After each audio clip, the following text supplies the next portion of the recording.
이 시간에는 어버이 된 기쁨을 누리는 삶이라는 제목을 가지고 함께 말씀을 나누도록 하겠습니다.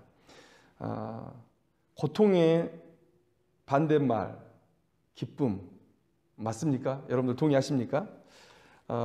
고통이 기쁨의 반대말은 아닌 것 같습니다. 그 대척점에 있는 건 아닌 것 같아요. 우리가 살다 보니까 고통이 기쁨과 함께 공존하는 그런 상황들을 많이 경험하게 되더라고요.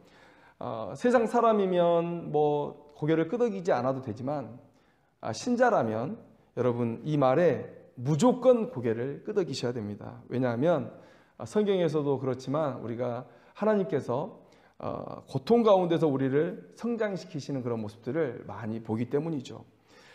바로 성장통이라고 하지 않습니까?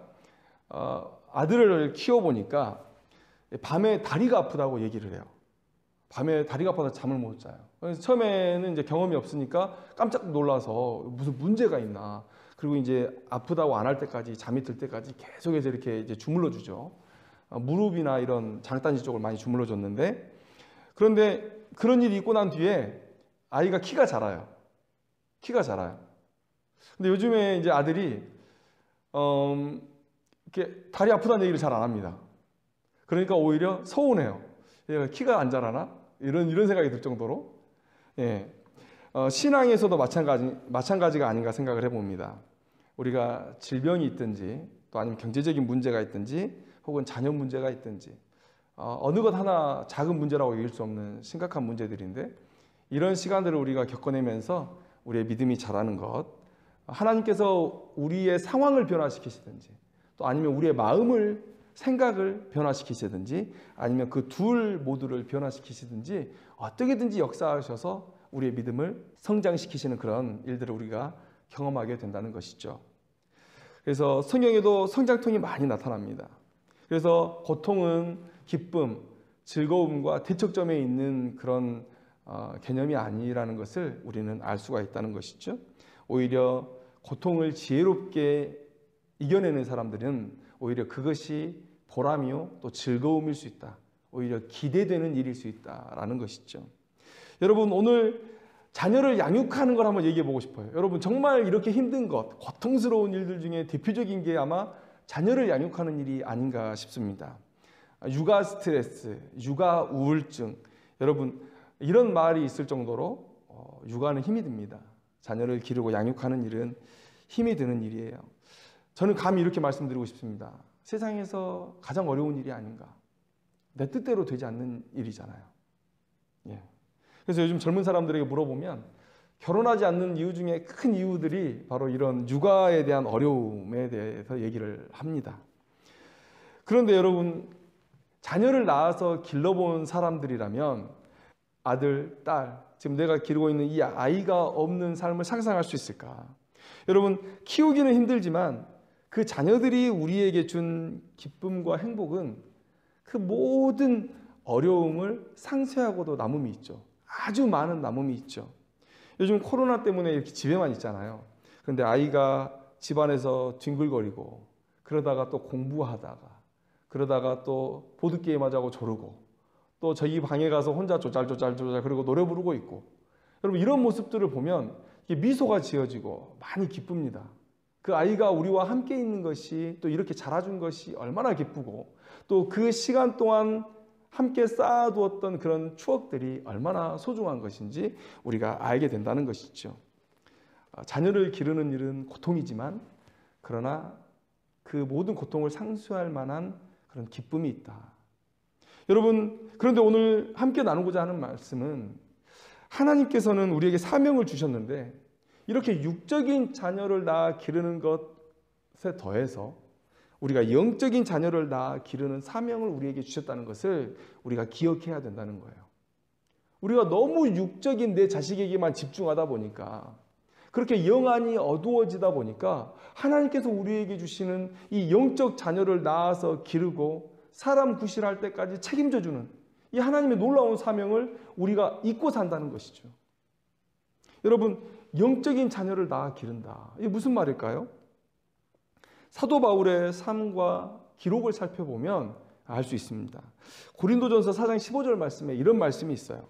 그리스도 안에서 일만 스승이 있으되 아버지는 많지 아니하니 그리스도 예수 안에서 내가 복음으로써 너희를 낳았음이라. 이렇게 얘기하고 있어요.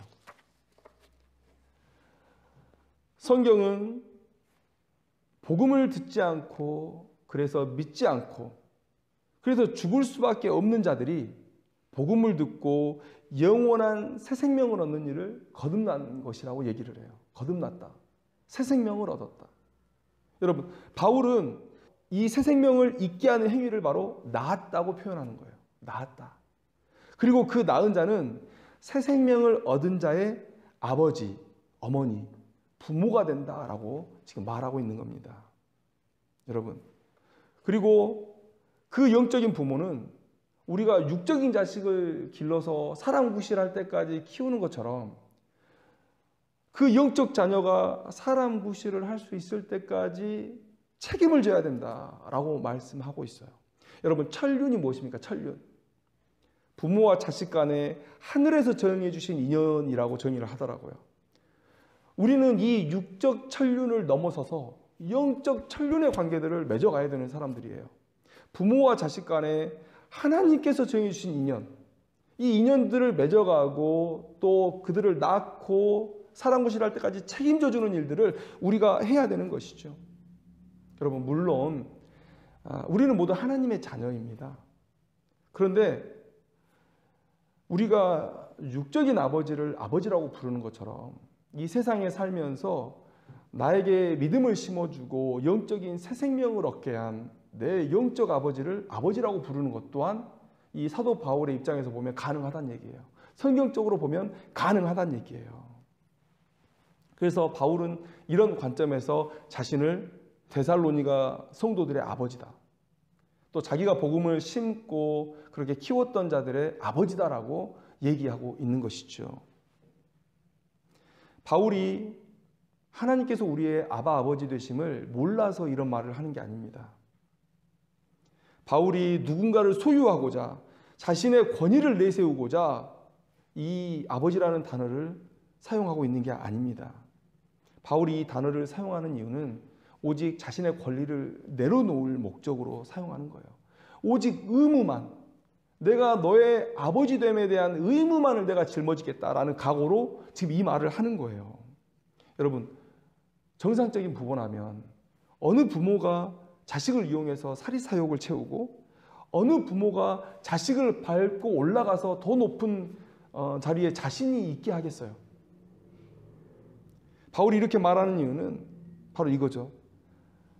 내가 너를 낳았기 때문에 아버지로서 사랑하고 양육하고 네가 사랑구실할 때까지 내가 책임을 지겠다. 사도 바울은 이런 의무를 지는 마음으로 오늘 이 얘기를 하고 있는 거예요. 그리고 여러분, 이 바울의 마음은 철저하게 예수님께 배운 것. 여러분, 제가 자주 말씀드리지만 우리가 예수님의 십자가에만 너무 집중하는 경향이 있습니다. 그러면 안 되죠.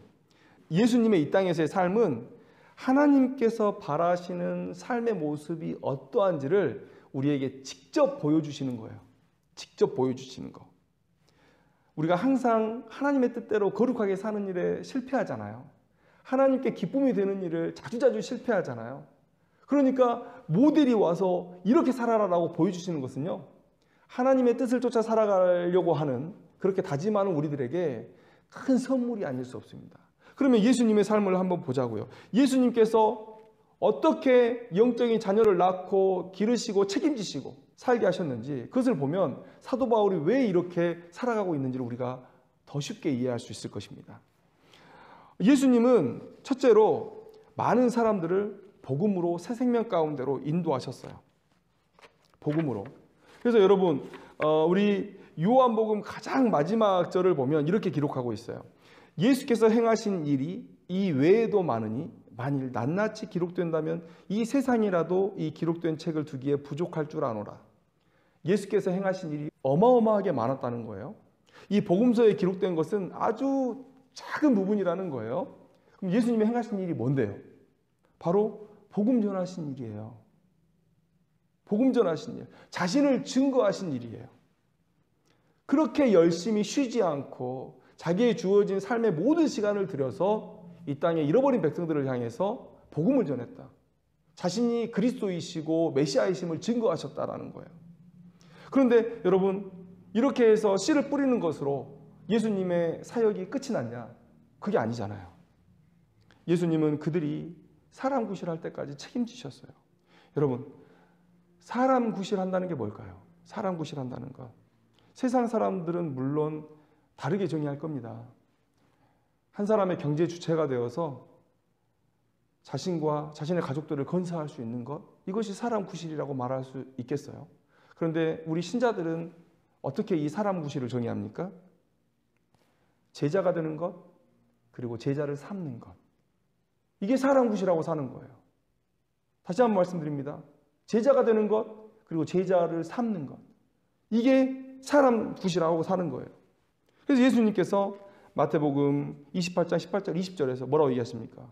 내가 하늘과 땅의 모든 권세를 너에게 주었으니 가서 모든 민족을 가르쳐 내 말을 지키는 내 제자가 되게 하라는 거예요. 이게 예수님께서 우리에게 맡기신 사명이죠. 사람 구실하는 것, 제자 되는 것, 그리고 제자를 삼는 것. 그래서 예수님은 그 제자들을 재생산할 수 있는 제자들로 만든 거예요. 제자가 제자를 삼는. 그런데 예수님께서 책임지셨는가? 3년의 공생의 사역에 끝나는 시점을 보니까 제대로 교육 못 시킨 거 아닙니까? 라는 말이 나와요. 예수님의 최측근에 있었던 이 12제자들도 온전하지 못했다는 거예요. 그들은 무지했고 믿음이 없었고 그리고 결국은 예수님을 배신하고 떠났죠. 그러나 예수님은 어떻게 책임지셨습니까? 오순절 성령의 임하심으로 3년 동안 내가 너희와 함께 있었던 것보다 더 확실하게 너희들의 심령 속에서 내가 너희들을 돕겠다. 이렇게 예수님께서 제자들을 책임지셨죠. 그런데 여러분, 이것으로 끝일까요? 이것으로 끝일까요? 우리는 성령의 도우심에도 불구하고 얼마나 많이 넘어집니까? 우리가 구원을 받은 순간에 성령의 인침을 받았다. 내 안에 성령께서 계신다. 라고 말을 하는데 여러분, 우리가 많이 넘어져요. 성령 하나님께서 능력이 없으셔서 그렇습니까? 아니죠. 우리가 믿음이 없어서 그렇게 넘어집니다. 그 사실을 아는 예수님께서 지금 쉬고 계십니까? 복음을 심고 자, 성령 보내줬으니까 이제 됐지? 라고 쉬고 계십니까? 아니죠. 지금까지도 하나님의 보좌 우편에서 우리를 위해서 간구하시는 일을 멈추지 않고 계신다는 거죠. 우리를 낳은 아버지로서 사명을 다하고 계신다는 거예요. 이렇게 예수님은 낳으시고 기르시고 심지어 승천하신 뒤에도 기도함으로 자기가 낳은 자녀, 자기가 낳은 제자를 사람 구실할 수 있도록 계속해서 도우시고 계신다. 책임지고 계신다. 이게 진정한 부모죠. 이게 진정한 부모의 모습이죠. 사도 바울이 이 예수님을 그대로 따라하는 거예요. 여러분, 사도 바울의 행동은요, 그냥 예수님 판박이에요. 판박이. 똑같아요. 성경을 읽으면 읽을수록 사도 바울은 예수님이 가르쳐 주신 것을 얘기하고 예수님이 행했던 행동을 똑같이 해요. 오늘 이 아버지로서의 사역도 예수님을 똑같이 판박이처럼 닮아서 행하고 있는 것을 우리가 볼 수 있는 거예요. 여러분, 어떻게 닮았습니까? 첫째, 사도 바울도 복음으로 사람들을 새 생명 가운데 거듭나게 해요. 다시 태어나게 합니다. 바울이 복음을 전했다라는 사실은 더 말하면 입이 아프죠. 너무 잘 알고 있는 얘기니까. 그래서 한 가지만 언급하고 가겠습니다. 오늘 데살로니가전서 2장 2절을 보니까 이런 말씀이 있습니다. 너희가 아는 바와 같이 우리가 먼저 빌립보에서 고난과 능욕을 당하였으나 우리 하나님을 힘입어 많은 싸움 중에 하나님의 복음을 너희에게 전하였노라. 데살로니가에 오기 전에 바로 전에 전도 사역을 했던 곳이 바로 빌립보입니다. 근데 빌립보에서 무슨 일이 있었습니까? 점치는 귀신 들린 여종 하나를 고쳐줬는데 이게 화근이 돼서 엄청난 핍박을 받게 되죠. 이 점치는 여종이 그 주인들에게 큰 이익을 주는 사람이었어요. 그러니까 이 귀신을 쫓아내버렸으니 점을 못 치고, 점을 못 치니 이 주인들이 소득을 못 얻고, 그러니까 이 바울과 실라를 붙잡아다가 관리에게 넘겨주고 거기서 매를 맞고 옥에 갇히죠. 하나님의 은혜로 거기서 나오기는 했지만 그러나 그곳에서 더 전도하지 못하고 쫓겨온 곳이 바로 데살로니가예요. 여러분, 이 정도 되면 마음이 상심할 법도 한데, 그런데 사도 바울은 그런 어려운 상황 속에서도 새 생명을 낳는 일을 멈추지 않았다는 거예요. 이 부분 우리가 기억해야 됩니다. 예수님의 사역과 꼭 닮아 있어요. 유대인의 그 위협 속에서 돌로 치려는 위협, 낭떠러지에서 밀어버리려는 위협, 죽이겠다는 위협, 그 속에서 복음을 전하셨던 예수님을 똑 닮아가지고 지금 사도 바울이 그렇게 제자 삼는 사역, 스스로 아버지가 되는 사역을 하고 있다는 거예요. 두 번째는 뭡니까? 바울도 예수님처럼 진리로 거듭난 자들을 사람 구실할 수 있도록 계속해서 돕고 있습니다. 바울은 데살로니가 교회에 오래 있지 못했습니다. 새 안식일을 있었다고 해요. 새 안식일. 그리고 나서 쫓겨나 버린 거죠. 데살로니가 사람들에게. 그래서 베레아로 서둘러 떠날 수밖에 없었는데, 그렇게 본다면 안식일이면 3번 정도 공식적으로 가르친 게 되겠죠. 물론 비공식적으로는 사람들을 만나서 가르쳤다 하더라도 공식적으로 회당에서 가르친 건 3번 정도 될 것입니다. 그런데 데살로니가전서 1장 8절의 말씀을 보니까 데살로니가 이 교회가 놀랍게 성장했어요. 그래서 뭐라고 얘기하냐면 너희 믿음의 소문이 각처에 퍼졌다. 각처에 퍼졌다. 어떻게 이런 일이 있을 수 있습니까? 어떻게 이런 성장이 있을 수 있습니까? 겨우 3주 사역했는데. 그것은 바울이 떠났어도 그들의 성장을 지속적으로 돕고 있었기 때문에 그렇습니다. 여러분, 바울의 전도 사역의 특징은 뭡니까? 바울은 복음을 전한 뒤에 그냥 내버려두는 그런 사역이 아니었어요. 씨를 그냥 지나가면서 이렇게 뿌려놓고 그냥 떠나버리는 그런 사역이 아니었다는 얘기예요. 바울이 1차 전도여행을 마치고 2차 전도여행을 출발할 때 그 전도자들 사이에 했던 얘기가 바로 사도행전 15장 36절 말씀에 기록되어 있는데 이렇게 말하고 있습니다. 며칠 후에 바울이 바나바더러 말하되 우리가 주의 말씀을 전한 각 성으로 다시 가서 형제들이 어떠한가 방문하자 하고. 이게 사도 바울 사역의 특징이에요. 씨를 뿌렸으면 지속적으로 계속해서 관리를 해주는 거예요. 성장할 수 있도록 돕는 거예요. 3차 전도여행 때도 마찬가지입니다. 그래서 여러분들 바울의 1차, 2차, 3차 전도여행 맵을 보면 중복되는 부분이 많아요. 다시 확인하고. 여러분, 이것뿐입니까? 이것뿐입니까? 이렇게 다시 찾아가는 것뿐만 아니라 사람을 또 보내요. 디모데, 디도 이런 사람들을 보내요. 또 서신을 보내요.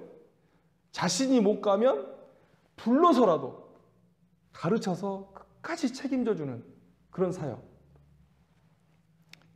여러분, 고린도 교회 사역이 대표적이잖아요.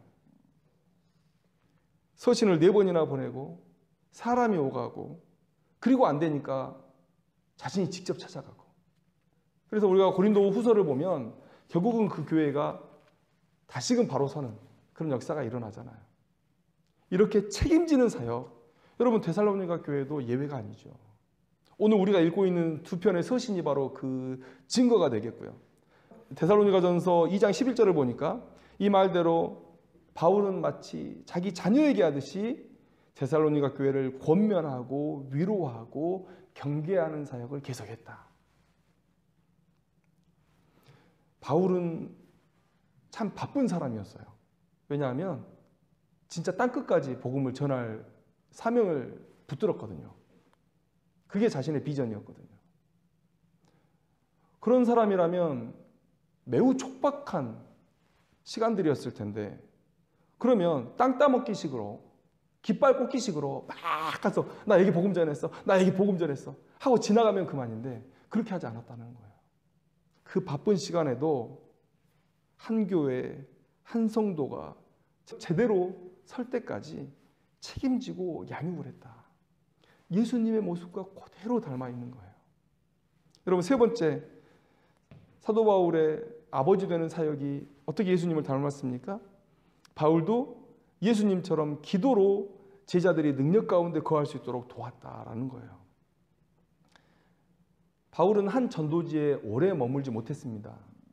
사도행전에 기록되어 있는 최장 머물렀던 곳이 바로 에베소고 2년 정도 두란노 서원에서 사역을 했다고 그렇게 기록하고 있습니다.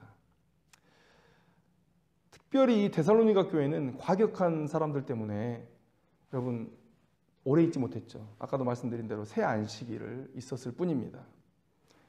여러분, 사도행전 17장 11절을 보니까 베레아에 있는 사람들은 데살로니가에 있는 사람들보다 더 너그러워서 이런 기록이 있습니다. 정말 그랬을까요? 누가가 이렇게 기록하는 일이 흔치 않습니다. 더 너그럽다. 누가가 이렇게 베레아를 칭찬한 이유는 물론 베레아 사람들이 너그러움도 있을 수 있겠죠. 근데 우리가 비교하면 상대적으로 뭐 하나가 도드라지잖아요. 비교를 하면. 그러니까 바로 직전에 데살로니가 사역을 하고 베레아로 넘어오니까 베레아 사람들의 대단하지 않은 친절함도 대단하게 보이는 거예요. 데살로니가 사람들이 너무 과격했거든요. 그래서 이런 데살로니가 교회를 데살로니가에 남겨두고 자신 혼자 떠나는 것이 사도 바울에게는 편치 않은 일이었죠. 그래서 데살로니가전서 1장 2절에 보면 이 바울이 항상 그들을 위해서 기도했다라고 말씀하고 있어요.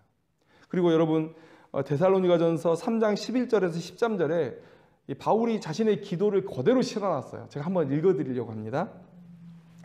하나님 우리 아버지와 우리 주 예수는 우리 길을 너희에게로 갈 수 있게 하시오며 또 주께서 우리가 너희를 사랑함과 같이 너희도 피차간과 모든 사람에 대한 사랑이 더욱 많아 넘치게 하사 너희 마음을 굳건하게 하시고 우리 주 예수께서 그의 모든 성도와 함께 강림하실 때에 하나님 우리 아버지 앞에서 거룩함에 흠이 없게 하시기를 원하노라. 지면이었기 때문에 사도 바울이 평소에 데살로니가 교회 성도들을 위해서 했던 기도의 내용을 다 실을 수는 없었을 것입니다. 사도 바울의 기도 안에는 데살로니가 교회 성도들에게 필요한 많은 기도들이 담겨 있었을 거예요. 여러분, 이렇게 사도 바울은 복음을 심고 지식을 가르친 그것에 그치지 않고 떠난 이후에도 계속해서 데살로니가 교회 성도들을 위해 기도하면서 그들이 끝까지 믿음 안에서 승리하기를, 사람 구실하며 살기를 도왔다는 것이죠. 이 예수님의 모습과 너무 닮아 있는 거예요. 여러분, 이렇게 우리는 사도 바울이 예수 그리스도를 쫓아 영적 자녀를 낳아 길렀던 모습을 우리가 한번 살펴봤어요. 그런데 여러분, 이 일이 쉬웠을까요? 할 만한 일이었을까요? 여러분, 앞에서도 제가 언급했지만 이 자녀 기르는 일 정말 세상에서 제일 힘든 일이 아닌가 싶습니다. 저희 아들은 말을 그래도 잘 듣는 편이에요. 그래서 저희 가족이 있는 면에서 이렇게 얘기하면 우리 아이가 상처받을 수 있을 것 같은데 아무튼 힘든 일입니다. 자녀를 기르는 일은 쉽지 않은 일이에요. 왜냐하면 내 자녀가 원하는 모습으로 성장하지 않는다고 해서 포기할 수 있는 일은 아니잖아요. 내가 싫으면 그만둘 수 있는 일이 아니잖아요. 자녀의 문제에 있어서는 우리가 선택의 여지가 없잖아요. 그 대상에 우리가 묶여야만 하는 거잖아요. 그래서 육아 스트레스가 극심한 것이고, 그래서 사람들이 자녀를 낳지 않겠다고 하는 것이고, 심지어 결혼 안 하겠다고 하는 거예요. 그런데 여러분, 이 육아 스트레스는 아이가 자라면 어느 정도 해결이 되잖아요. 물론 다른 문제가 있지만 우리가 쫓아다니면서 막 해줘야 된, 그들을 보호하고 안전을 생각해 줄 정도는 아니잖아요. 그래서 우리가 속으로 빨리 자라라, 빨리 자라라 이런 외침을 하는데, 그런데 그런 간절한 바람이 오히려 우리를 더 조급하게 만들어서 또 더 스트레스 받게 해요. 왜 이렇게 안 자라나? 여러분, 그런데 영적인 자녀를 낳아 기르는 일은 더 어렵습니다. 첫째는요, 아까도 말씀드렸지만 육적인 부분은 시간이 지나면 어느 정도 해결이 돼요. 그런데 영적인 일은 그렇지 않습니다. 오히려 성장하지 않는 시간들은 그 자리에 우리를 머물러 있게 하는 것이 아니라 오히려 더 우리를 퇴보하게 해요. 나태하게 하고 나쁜 습관을 갖게 하고 오히려 영적으로 퇴보하게 합니다. 두 번째 이유는 뭐냐면 혈연이라는 그 두 사람을 묶어주는 끈이 없어요. 육적인 부모와 자식 간의 관계는 여러분 참 많은 것을 가능하게 하죠. 자녀가 부모를 위해 자신의 목숨을 내줄 수 있고 부모가 자녀를 위해서 목숨을 내줄 수 있습니다. 참 많은 것들을 가능하게 해요. 왜요? 혈연이라는 이유만으로. 그런데 영적 부모와 자녀의 관계는 사도 바울 정도 돼야, 우리가 데살로니가전서 2장 8절 말씀을 보니까 사도 바울이 뭐라고 얘기합니까? 우리가 이같이 너희를 사모하여 하나님의 복음뿐 아니라 우리의 목숨까지도 너희에게 주기를 기뻐했다. 사도 바울 정도 되는 영성을 가져야 겨우 내가 낳은 자녀를 위해서 목숨을 버릴 수 있는 것이 영적 관계예요. 그런데 그런 혈연과 같은 그런 명확한 연결고리가 이 영적인 관계에서 생겨나는 게 쉽지 않죠. 그래서 영적 부모의 역할은 쉽지 않아요. 그래서 포기하게 돼요. 정말 어려운 시간들을 우리가 감내해야 이 아버지의 사명이 가능해요. 여러분, 예수님도 제자들을 양육하는 일이 쉽지 않았잖아요. 믿음이 원하는 만큼 잘하지 않아서 책망하신 적이 있어요. 자주 있어요. 여러분, 사도 바울도 똑같습니다. 아버지의 사역이 쉬웠겠냐는 거예요. 자신이 복음을 전했는데 사도 바울은 사도 아니다. 바울은 사도 아니다. 이렇게 바울의 사도권을 의심하는 일들이 비일비재하게 일어나고 있었어요. 그리고 자신이 열심히 예수 그리스도의 그 순전한 복음을 전해줬는데 거짓 교사들한테 놀아나가지고 그 진리를 버리고 그 거짓 교사들의 놀이개가 되는 경우가 많이 있었죠. 그리고 또 거듭난 자로서 거룩한 삶을 살기를 기대했는데 도리어 세상 사람들보다 더 악한 짓을 하는 모습을 이 교회들이 보여주고 있고요. 그리고 또 교회들끼리 싸우고 분열해가지고 예수 그리스도의 몸을 찢는 일을 교회들이 하고 있었다는 것이죠. 여러분, 바울은 교회들의 모습을 보면서 영적으로 성장이 정체되고 오히려 퇴보하는 그런 모습들을 자주 봤어요. 아니, 모든 교회에서 봤을 것입니다.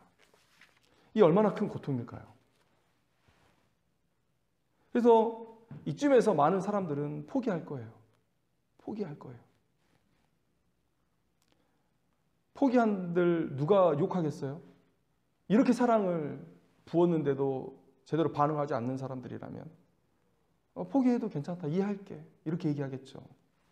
그런데 바울은 포기하지 않았어요. 오늘 설교의 핵심 바로 여기에 있습니다. 바울이 포기하지 않았어요. 왜요? 바울이 우리보다 뭔가 투철한 사명감을 가지고 있어서 물론 그것을 부인하지는 않겠습니다. 바울이 심한 사명감을 가지고 있었어요.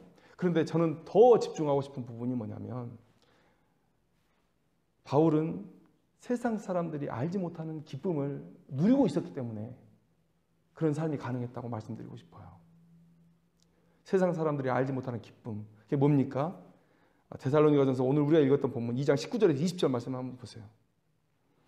우리의 소망이나 기쁨이나 자랑의 면류관이 무엇이냐? 그가 강림하실 때 우리 주 예수 앞에 너희가 아니냐? 너희는 우리의 영광이요 기쁨이니라. 바울은 영적 자녀를 낳고 기르고 끝까지 책임지는 이 힘든 일을 하면서 이 일이 내 삶의 가장 큰 기쁨이고 내 삶의 가장 큰 상급이라고 얘기하고 있는 거예요. 기쁜 일을 왜 하지 않겠어요? 기쁜 일을 왜 하지 않겠냐고요. 사도 바울의 모습은, 사도 바울의 이 전도의 사역은 고통스러워서 꾸역꾸역 하는 그런 모습이 아니었어요. 사도 바울은 새 생명이 태어나고 그들이 성장해서 한 사람의 제자로 또 건강한 교회로 성장하는 그 모습에서 삶에서 느낄 수 있는 가장 큰 기쁨을 느꼈다는 거예요. 그게 비밀입니다. 그게 비밀. 여러분, 우리가 너무 육적인 인연에만 매여 있어요. 내 육적인 자녀를 키우는 것에 막 감격해하고 기뻐하고. 그런데 오늘 하나님은 뭐라고 얘기하세요? 오늘 사도 바울처럼 너희들도 모두가 다 제자가 되고 제자 삼는 사역을 해야 된다. 너희들이 복음을 전해서 새 생명을 낳고 그를 기르고 양육하고 그가 사랑구실할 때까지 책임져 주는 것. 그 일을 너희들도 해야 된다. 그리고 오늘 사도 바울에게서 보여지는 것처럼 너희들이 그러한 사역을 했을 때 누리는 기쁨은 너희들의 육적인 자녀를 낳아 기르는 것만큼 대단할 것이다 라고 오늘 우리에게 얘기해 주고 계신 거예요. 그런데 왜 우리가 이걸 못하죠? 너무 영적 안목이 어두워져 가지고 육적인 관계에만 너무 매여 있어요. 내가 낳은 내 자식이 잘 돼야지. 내가 낳은 내 자식이 출세해야지.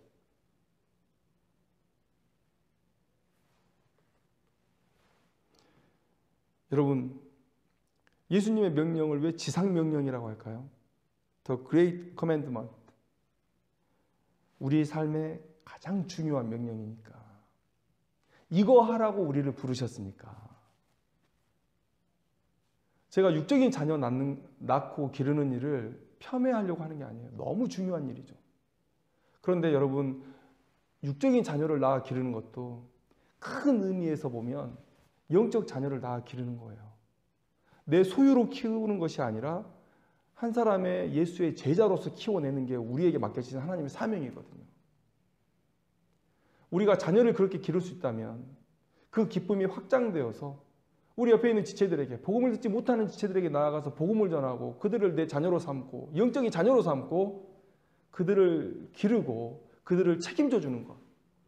그 일들을 누구나 다 감당해야 되는 사명이 신자들에게 있다는 거예요. 근데 우리가 너무 육적인 관계에만 얽매여서 하나님의 관점으로 내 옆에 있는 지체들을 바라보지 못해요. 내 옆에 있는 사람들을 바라보지 못해요. 그저 내 자식, 내 가족.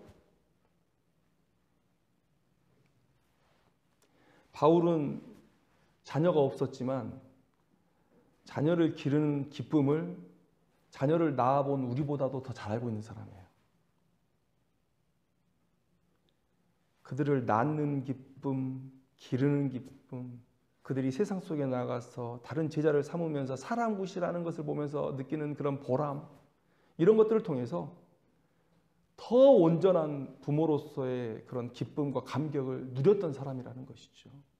오늘 하나님께서 오늘 우리에게 이런 삶을 살기를 원하세요. 지금 도전하고 계신 거예요.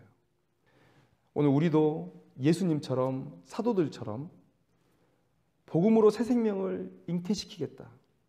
그들의 성장을 돕겠다. 그리고 결국 그들이 재생산하는 제자로 세워지도록 하겠다. 라는 그런 결단이 있기를 소망해요. 바로 영적 자녀를 낳아 어버이가 되는 기쁨을 오늘 우리 푸른숲교회 성도님들이 다 맛보기를 소망합니다. 기도하겠습니다.